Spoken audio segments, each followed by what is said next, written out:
এই ভাইটা সিএনজিটা এই জায়গা থামলো। আর তখন প্যাসেঞ্জার নামবে, নেমে তখন 100 টাকা নোট দিল। আরে ভাঙতি নাই কেন, এই কথা বলে ভাইটা তখন ভাঙতিটা বের করছে। আর এক পর্যায়ে ভাঙতি বের করে 50 টাকা দিয়ে দিল। আর তখন বললো ঠিক আছে। আর এই ড্রাইভারটা তখন বলল আরে কি বলবো, কিছু নেই। আর তখন ভাইটা দেখতে পেলো তারই ছোট ভাই বন্ধুর সাথে কথা বলছিল, ডাক দিল সোহেল। সে তাকালো, আর কোনো কথাই বলো না। ছোট ভাই তখন বড় ভাইয়ের পোশাক দেখে তাকাচ্ছিল।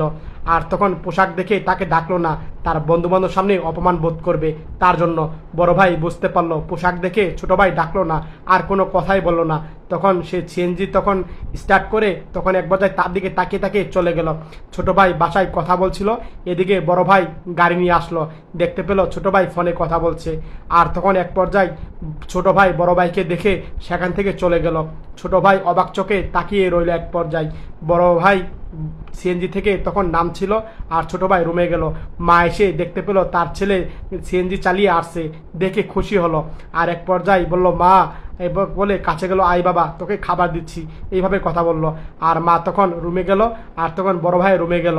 আর এক পর্যায়ে তখন ফোনে কথা বলছিল ছোট ভাই। এক পর্যায়ে ফোনে কথা বলে ছোট ভাই তখন রেডি হবে, বাইরে যাবে। আর তখন তার শার্টটা বের করে শার্টটা ড্রেসিং টেবিলে দাঁড়িয়ে দাঁড়িয়ে শার্ট পরছিল। হঠাৎ করে এই ছোট ভাইটা দেখতে পেলো পকেটে কি জানি লাগে। আর তখন দেখতে পেলো পকেটে অনেকগুলা টাকা। আর টাকা দেখে ছোট ভাই অবাক হয়ে গেল, গুনে দেখলো অনেকগুলা টাকা। এক পর্যায়ে ভাবলো কে দিল এই টাকাটা, বুঝলাম না কিছু। তখন দৌড়ে গেল মার কাছে, মা এই টাকাটা কে দিয়েছে আমাকে, আমি জানি না বাবা, এভাবে কথা বলছে। আর তখন ছোট ভাইটা গেল বড় ভাইয়ের কাছে। বড় ভাই সিএনজি গাড়ি পরিষ্কার করছিল। আর তখন দূর থেকে ছোট ভাই বড় ভাইকে দেখলো, বড় ভাই ছোট ভাইকে দেখলো। আর তখন বলল এই টাকা কে দিয়েছে, এভাবে কথা বলল। আর তখন বড় ভাই কল্পনা দেখলো ছোট ভাই যখন ড্রেসিং টেবিল দাঁড়িয়ে দাঁড়িয়ে কথা বলছিল তার বন্ধুকে, বলছিল বন্ধু আমার কিছু টাকা প্রয়োজন, কিছু টাকা থাকলে দে না, পরে তোকে দিয়ে দিব, আমার খুব ইমার্জেন্সি প্রয়োজন, এইভাবে কথা বলছে। বড় ভাই দূর থেকে কথাগুলো সবই শুনেছিল, ছোট ভাই টাকা প্রয়োজন।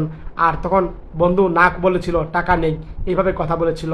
আর তখন এই কথা শুনে তখন বড় ভাই তার পকেটে হাত দিয়ে তখন এক পর্যায়ে ছোট ভাইয়ের পকেটে টাকা রাখবে, তখন চুপ করে ছোট ভাইয়ের পকেটে টাকা রেখে দিয়েছিল যেন ছোট ভাই বুঝতেই না পারে।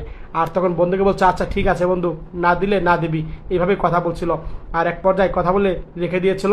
আর তখন ছোট ভাই বড় ভাই বলল এই টাকা তোর, এভাবে কথা বলছে। এই কথা শুনে তখন ছোট ভাই দৌড়ে বড় ভাইয়ের কাছে যাচ্ছিল। আর তখন এক পর্যায়ে বড় ভাইকে বুকে জড়িয়ে ধরল।